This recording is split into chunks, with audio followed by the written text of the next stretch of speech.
Hello नमस्कार, स्वागत है आप सबका एक बार फिर से आपके अपने चैनल स्टडी टाइम पे। आज हम लोग विद द मंथ जो कुछ ही समय रह गए प्री बोर्ड एग्जामिनेशन के लिए, तो उसके लिए हम इम्पोर्टेंट क्वेश्चन आंसर्स होंगे उनको देखेंगे और उन्हें याद करने की कोशिश करेंगे। साथ ही साथ आप लोग नोट डाउन करके आप इसको याद करिए, या आपके पास है तो उसको भी याद करिए। तो चलिए देखते हैं एक्सप्लेनेशन के साथ इस क्वेश्चन आंसर को किया जाएगा। तो पहला फ्लेमिंगो का जो इंटरमीडिएट यूपी बोर्ड फ्लेमिंगो का first chapter the last lesson, उसका हम देखते हैं। Question short questions and answer, तो 2 क्वेश्चन पूछे जाते हैं 4 और 4 नंबर के, तो आप इसको देखिएगा। फर्स्ट क्वेश्चन देखते हैं हम लोग। तो फर्स्ट क्वेश्चन कह रहा है कि यहाँ पर पहला question, what was the bulletin board, how was it important. तो कह रहा है कि बुलेटिन बोर्ड क्या था और वह इम्पोर्टेंट क्यों था। तो देखते हैं जरा। In those days the bulletin board was fixed at the main crowded places and was the only medium to convey the messages and news to the common mass. तो कह रहा है कि इन दोज डेज, उस समय पुराने समय में जब कम्युनिकेशन के इतने इतने संचार के माध्यम विकसित नहीं हुए थे, तो उस समय क्या था, बुलेटिन बोर्ड वाज फिक्स्ड। इसे कहाँ लगाया जाता था, fixed at the main crowded places, जहाँ पे भीड़ भाड़ इलाका होता था वहाँ पे लगाया जाता था। And was only medium to convey the messages, और एकमात्र साधन होता था, मीडियम साधन होता था टू कन्वे द मैसेजेज, किसको प्रदान करने का, मैसेज है, संदेश को देने का। And news to the common mass साधारण लोगों को। It was important. अब कह रहा है इसी का बचा हुआ जो पार्ट है, इसमें 2 पार्ट में क्वेश्चन है, तो कह रहा है हाउ इट वाज इम्पोर्टेंट, यह इम्पोर्टेंट क्यों है। तो इसका अगर आप देखें तो यहाँ पे कह रहा है कि हाउ इट वाज इम्पोर्टेंट, तो इट वाज इम्पोर्टेंट, यह महत्वपूर्ण था because it was the only mode communication, यह एकमात्र साधन सा कम्युनिकेशन, वार्तालाप, संचार या सूचना का माध्यम, between the officials and the public, किसके बीच में, अफसरों के और लोगों के बीच में। तो ये पहला आंसर था। तो देख लीजिए एक बार और इसको देख लेते हैं। इन दोज डेज, याद करिएगा, इन दो हिंदी याद रखिएगा तभी। In those days the bulletin board was fixed at the main crowded places and was the only medium to convey the messages and news to the common mass. तो यहाँ पे बुलेटिन बोर्ड कहाँ फिक्स था, ये हिंदी बैठा लीजिए कि crowded place में, और एक ही only medium to convey the messages and news to common mass. Next इसी में था, it was important because it was only mode of communication between the officials and the public, ये लोगों के बीच में कम्युनिकेशन का, संचार का एक माध्यम था। ठीक है, किसके बीच में, officials and the public. Second question देखिए क्या कह रहा है। इम्पोर्टेंट है, कई बार पूछा गया है, तो इसको जरूर देखिएगा, इम्पोर्टेंट में ही रखिए आप लोग इसको। यहाँ पर सेकंड क्वेश्चन को, whom did M Hamel blame for ignorance in the studies and why. तो कह रहा है कि एम हैमल किसको दोष दे रहे हैं, और जो ध्यान न दिया जाना किस पे, स्टडीज पे, और क्यों। तो यहाँ पर देखते हैं, इसी क्वेश्चन को और करके भी पूछा है। Whom did M Hamel blame for not paying proper attention for to the study of French. तो कह रहा है firstly for the ignorance in the study in studies M Hamel blame the students because they delayed the study. तो कह रहा है कि पहले जो इग्नोरेंस है किसके प्रति, जो पढ़ाई लिखाई के प्रति, एम हैमल दोष दे रहे हैं द स्टूडेंट, छात्रों को, बिकॉज, क्योंकि दे डिलेड द स्टडी, वह पढ़ाई लिखाई में विलम्ब करते हैं या पढ़ना लिखना नहीं चाहते हैं, शॉर्टकट में ऐसे कहे तो। Then he blame their parents who preferred them to work on a farm or at the mill. फिर उसके माता पिता को भी, उनके जो स्टूडेंट हैं उनको भी कह रहे हैं कि जो महत्व देते हैं क्या, पढ़ाई की तुलना में किसको, काम करना, फार्म में या तो मिल में। And then he blamed himself too, और खुद को भी, अपने को भी दोष देते हैं फॉर गिविंग देम हॉलीडेज, उनको क्या जो देते हैं, हॉलीडेज, छुट्टियां दे देते थे उसके लिए। तो ये हिंदी में हो गया। तो पहले तो किसको, स्टूडेंट को, और किसको, उनके माता पिता को। सेकंड आप क्या कह सकते हैं कि अपने को भी ब्लेम देते हैं। तो देख लीजिए, firstly for the ignorance in the studies, M. Hamel blamed the student because they delayed the studies. Then he blamed their parents who preferred them to work on a farm or at the mills. And then he blamed himself too for giving them holidays. Next है, ये भी important question है, कई बार देख रहे हैं आप लोग, यहाँ बोर्ड पेपर की सीरीज में आया हुआ है, 2022 में दिया हुआ है, सेट भी दिया हुआ है, 23 में, 24 में, 25 में। तो ये कंटिन्यूअस पूछा गया है कहीं न कहीं। तो यूपी के अलग अलग जो स्टेट में कह रहे स्टेट में अलग अलग जिलों में। तो what did M Hamel say about the language and it's important. तो इम्पोर्टेंट और ये जो लैंग्वेज है उसके महत्व के बारे में क्या बता रहे हैं। तो यहाँ पे देखिए आप लोग एक चीज यहाँ पर देखेंगे। M Hamel said that, M Hemal कहते हैं द फ्रेंच लैंग्वेज, जो फ्रेंच लैंग्वेज है वह क्या है, वाज द मोस्ट ब्यूटीफुल, सबसे सुंदर लैंग्वेज है, इन द वर्ल्ड, इस संसार में सबसे सुंदर लैंग्वेज है, एंड और उसके बाद क्या कह रहे हैं, द क्लियरेस्ट, सबसे स्पष्ट है, द मोस्ट लॉजिकल, सबसे क्या है तार्किक पूर्ण है। ही फर्दर सेड दैट, इसके बाद वह आगे भी कहते हैं कि दे मस्ट गार्ड इट, इसे बचा कर रखना चाहिए, इट एमंग देम ना, एंड नेवर फॉरगेट इट, और कभी भूलना नहीं चाहिए। तो हिंदी हमने देख लिया, अब इसको थोड़ा सा एक बार रिवाइज मार लेते हैं और आप अपने हिसाब से याद करिएगा। M Hamel said that the French language was the most beautiful language in the world, the clearest, the most logical. He further said that they must guard it among them and never forget it. Fourth question कह रहा है in the last lesson name the countries who were fighting and describe the content of the bulletin board.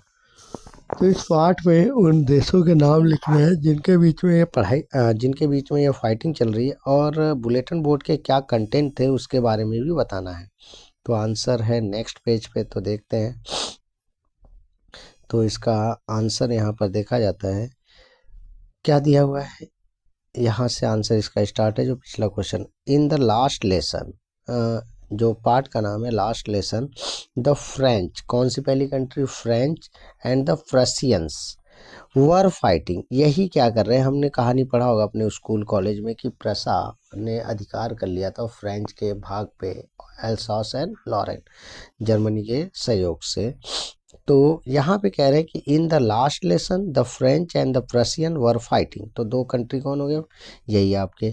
तो अब कह रहा है कि अगला भाग था कि क्या समाचार, जो बोर्ड जो सूचना पढ़ता उसका क्या कंटेंट था, उस पर क्या क्या समाचार आते थे। For the last 2 years all the bad news had come from the bulletin board, पिछले 2 सालों से जितने भी खराब संदेश थे, किसके लिए, जो कंट्री हार चुकी है एल्सास एंड लॉरेन का क्षेत्र, उसके लिए क्या होता था, खराब समाचार, had come from the bulletin board, उस बुलेटिन बोर्ड से प्राप्त होता था। An order had come from Berlin to teach only German, और एक ऑर्डर आया हुआ था कि बर्लिन से कि किस में पढ़ाया जाना चाहिए, केवल जर्मन में, in the schools of Alsace and Lorraine, किस स्कूल में, एल्सास और लॉरेन के स्कूल में। The Germans had put up this notice on the bulletin board, Germans ने इसको कहाँ पे पुट किया है, इस नोटिस को बुलेटिन बोर्ड पे। अगर यही क्वेश्चन को पूछ ले कि what order did come from Berlin या हैड कम फ्रॉम बर्लिन, तो आप इसका आंसर भी सेम इसी प्रकार से लिख सकते हैं कि यहाँ से द ऑर्डर या an order come from Berlin यहाँ से लिख सकते हैं, नहीं तो इसके ऊपर का पूरा सेम टू सेम लिख सकते हैं। तो इसको फिर से देख लीजिए। In the last lesson the French and the Prussians were fighting for the last 2 years all the bad news had come from the bulletin board. An order had come from Berlin to teach only German in the schools of Alsace and Lorraine. The German had put this notice on the bulletin board. Next question कह रहा है, question number 5 है, what happened when church clock struck 12, क्या हुआ जब गिरजाघर की घंटी 12 उसमें बजे, दोपहर के 12 बज चुके थे, तो क्या हुआ। 5th नंबर क्वेश्चन है, when the church clock struck 12, कह रहा है कि जब गिरजाघर की घंटी क्या बजा दिया, 12 बजा दिया, उसमें बज चुके थे।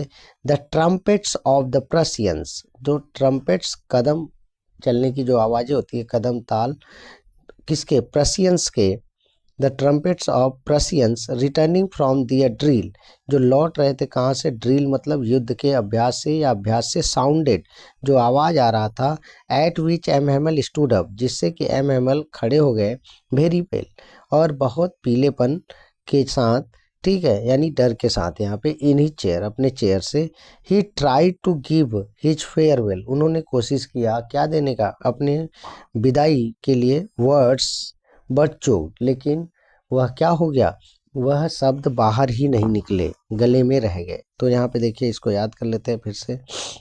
When the church clock struck 12, the trumpets of the Prussians returning from drill sounded, at which M. Hamel stood up very well in his chair. He tried to give his farewell words but choked.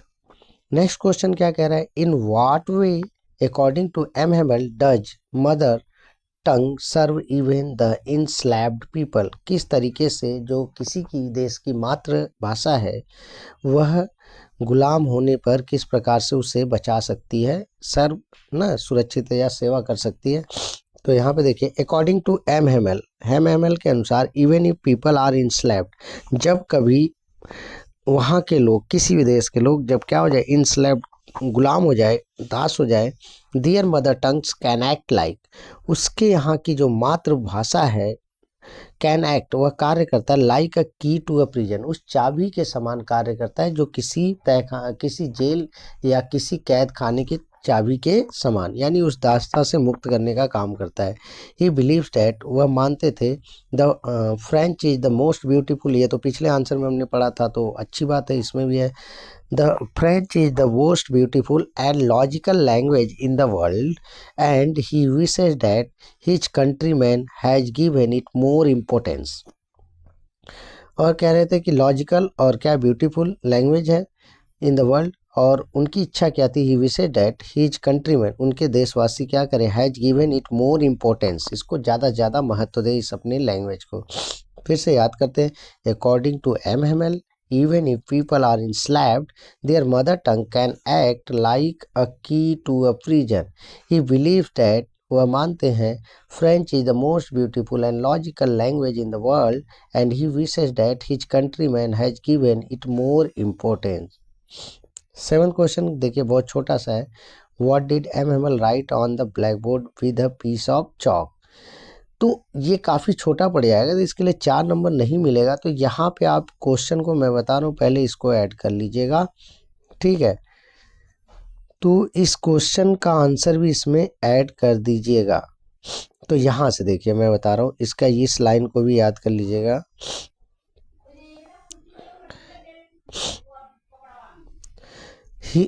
यहाँ पे ही की जगह पे M Hamel कर दीजिएगा। M Hamel tried to give his farewell words but choked, इस line को पहले ऐड कर लीजिएगा। M Hamel tried to give his farewell words but choked.